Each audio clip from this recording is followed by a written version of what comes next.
नमस्कार। क्या आप जानते हैं कि पीवी और पीएफ जो मलेरिया होता है उसमें से कौन सा ज़्यादा जानलेवा होता है? या फिर क्या आप जानते हैं कि मलेरिया में किस टाइप का बुखार होता है? तो देखते हैं हम पूरी डिटेल इस वीडियो में।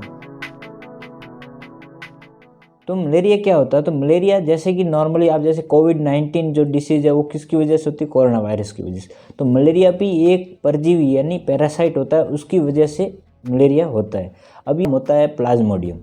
तो इस परजीवी की वजह से मलेरिया होता है। मलेरिया होता कैसे? तो मलेरिया जैसे कि कोविड-19 किसकी वजह से होता है? कि व्यक्ति के खांसने या छींकने की वजह से होते हैं, यानी वो वायरस हो बॉडी में आ जाते हैं। बट मलेरिया में ये अलग होता है। मलेरिया में क्या होता है कि जो मलेरिया को फैलाने वाला जो होता है कारक या मलेरिया के लिए जो उत्तरदायी कारक होता है वो होता है प्लाज्मोडियम, जो कि एक परजीवी होता है। और वो परजीवी है वो स्वस्थ व्यक्ति में मलेरिया के लक्षण कैसे प्रकट करता है? उससे पहले ये परजीवी है वो अपने स्वस्थ व्यक्ति के शरीर में प्रवेश करेगा। अब उसके लिए उत्तरदायी होता है एक मॉस्किटो या मच्छर उत्तरदायी होता है, जिसका नाम होता है फीमेल एनाफिलीज।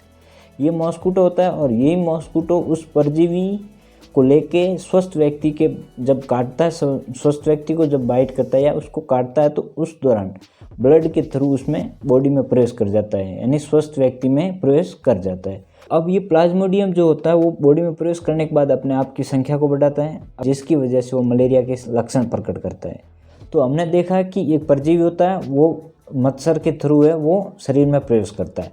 अब ये शरीर में प्रवेश करने के बाद मलेरिया के लक्षण प्रकट करता है। अब आपने कभी मलेरिया की रिपोर्ट देखी होगी तो उसमें बोला जाता है कि मलेरिया पीवी हो रखा है या पीएफ हो रखा है, तो ये आपने कभी सुना भी होगा।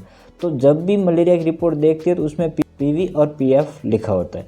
तो वो क्या होते हैं? तो ये मलेरिया के टाइप है।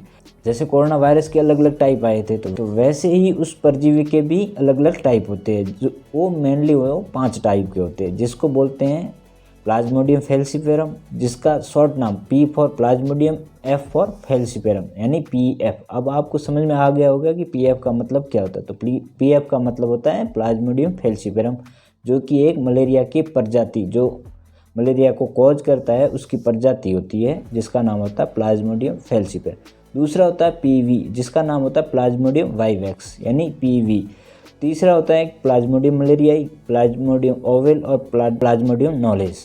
तो ये 5 प्रकार के मेन प्रजाति होती है किसकी? उस परजीवी की, जो कि मलेरिया के लिए उत्तरदायी होता है। तो हमने देखे पीएफ पीवी ये टाइप मलेरिया के देखे। अब जब रिपोर्ट आती तो उसमें पीवी पीएफ लिखा, तो इसमें सबसे घातक कौन होता है? वो होता है पीएफ, क्योंकि इसके जो लक्षण होते हैं वो सडनली आते हैं और बहुत ही सीवियर यानी खतरनाक सिम्टम होते हैं। ये हमने बात की मलेरिया के प्रजाति के बारे में, जिससे आपको नॉलेज रहे कि पीएफ और पीवी जो लैब रिपोर्ट पे लिखे आते हैं तो उसका मतलब क्या होता है। तो ये आपको ध्यान रखना है कि पीएफ जब भी देखे तो ज़्यादा ही अपने आप को केयर करे या उसको बचाव के उपाय जल्दी से जल्दी करे या फिर तुरंत उसका ट्रीटमेंट करवाए। तो ये आपको ध्यान रखना है। अब हम देखेंगे कि लक्षण कौन से होते हैं। तो आप जब भी आपने कभी सुना होगा कि मलेरिया में जो बुखार आता है या फीवर होता है वो नॉर्मली इंटरमिटेंट टाइप का होता है। इंटरमिटेंट टाइप का मतलब होता है कि एक दिन छोड़ के एक दिन बुखार आएगा। और वो बुखार कैसा होगा? वो होगा हाई ग्रेड, मतलब अचानक बुखार आएगा और उसी के साथ साथ व्यक्ति को ठंड या कंपी लगेगी। जब ये बुखार उतर जाएगा तो उस दौरान उसमें पसीना भी आएगा। और ये तो हमने देखा बुखार का है। दूसरे जो सिम्टम होते हैं जिसमें हेडेक भी हो सकता है, यानी सिर दर्द होगा, जोड़ों में पेन या बॉडी दर्द होगी, और इसी के साथ साथ है कभी कभी वॉमिटिंग है या फिर डायरिया जॉन्डिस, इसके भी सिम्टम हो सकते हैं। वो डिपेंड करता है कि मलेरिया कौन सी स्टेज में है। तो ये हमने देखे उसके सिम्टम। और मेनली कभी कभी जब अपन ज़्यादा केयर नहीं करते तो मलेरिया है वो ब्रेन तक, उसके पैरासाइट यानी वो परजीवी है अपने ब्रेन तक पहुंच जाते हैं और वहाँ जाके अपने को बहुत ज़्यादा खतरनाक जो सिम्टम होते हैं वो दिखाई देते हैं, जिसमें सीजर्स यानी मिर्गी के दौरे ऐसे आ सकते हैं और व्यक्ति की यहाँ तक कि डेथ भी हो सकती है। इसलिए जब भी मलेरिया के सिम्टम दिखे तो तुरंत अपने को नज़दीक हॉस्पिटल में जाकर अपना ट्रीटमेंट ज़रूर लेना है। तो सिम्टम में हमने क्या देखा? हाई ग्रेड फीवर के साथ चिल, यानी जब बुखार आएगा उसके साथ ठंड भी लगेगी और जब बुखार उतरेगा तो पसीना भी आएगा। और बुखार कैसा होगा? वो एक दिन छोड़ के एक दिन होगा, यानी इंटरमिटेंट टाइप का होगा। और इसी के साथ हेडेक होगा और बॉडी दर्द होगी, और ये मेन सिम्टम होंगे।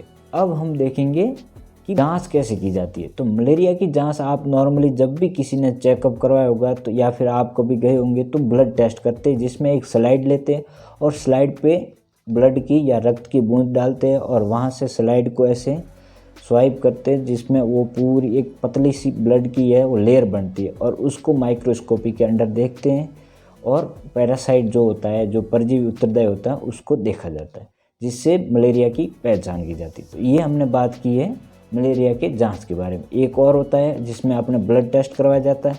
तो ब्लड टेस्ट में अपने हीमोग्लोबिन लेवल कम हो जाता है, क्योंकि ये जो पैरासाइट होता है वो अपने ब्लड पे इफेक्ट करता है और वहाँ की जो अपने आरबीसी लाल रक्त कणिकाएं जो होती है उनको डैमेज कर लेता है। लैब रिपोर्ट में क्या देखेंगे, एक तो देखेंगे प्लेटलेट्स काउंट कम हो गया और इसी के साथ साथ है आरबीसी काउंट है वो भी कम हो गया, हीमोग्लोबिन भी कम हो गया। ये हम लैब रिपोर्ट जब भी आप देखो नॉर्मली आपको नॉलेज आएगी कि हाँ ये भी कम हो रहा है, ये भी कम हो रहा है, इस टाइप का बुखार आ रखा है। तो ये सिम्टम देखते आप थोड़ा बहुत आइडिया है वो आपको मलेरिया के बारे में आ जाएगा। तो ये हमने देखे उसके जांच के बारे में। अब हम देखेंगे मेन जो इम्पोर्टेंट होता है वो होता है ट्रीटमेंट और बचाव के उपाय, क्योंकि जब तक आप बचाव करोगे तो आपको ट्रीटमेंट लेने की ज़रूरत नहीं पड़ेगी, मलेरिया भी नहीं होगा, यानी अपनी बॉडी है वो तंदुरुस्त रहेगी। तो बचाव के उपाय क्या होते हैं? तो बचाव के उपाय मेनली ये जो मलेरिया है वो देखा जाता है बारिश के मौसम में, क्योंकि उस दौरान पानी इकट्ठा हो जाता है जो कि मच्छर को पनपने के लिए उत्तरदायी होता है। तो आपको क्या करना है, साफ़ सफाई रखनी है, जिसमें आपको रखना है कि पानी है वो इकट्ठा नहीं होने देना है, नाली है वो डे टू डे है वो साफ़ करनी है और इसी के साथ साथ जितना अपना शरीर ढका रहेगा इतना बेहतर रहेगा और रोशनदान भी लगाने। तो ये मेन आपके बचाव के उपाय। यदि बचाव के उपाय होंगे तो आपको मलेरिया होने के चांसेस बिल्कुल ज़ीरो रह जाएंगे। तो ये हमने देखे बचाव के उपाय।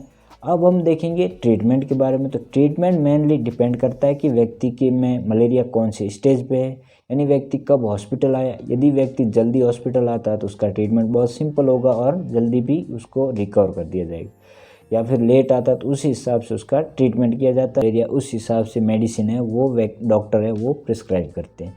तो आज हमारा वीडियो था मलेरिया के बारे में। तो मैंने आपको ध्यान रखना बचाव के उपाय, और इसी के साथ साथ मैं ये आशा भी करता हूँ कि मलेरिया के बारे में आपको कुछ जानकारी दे पाया।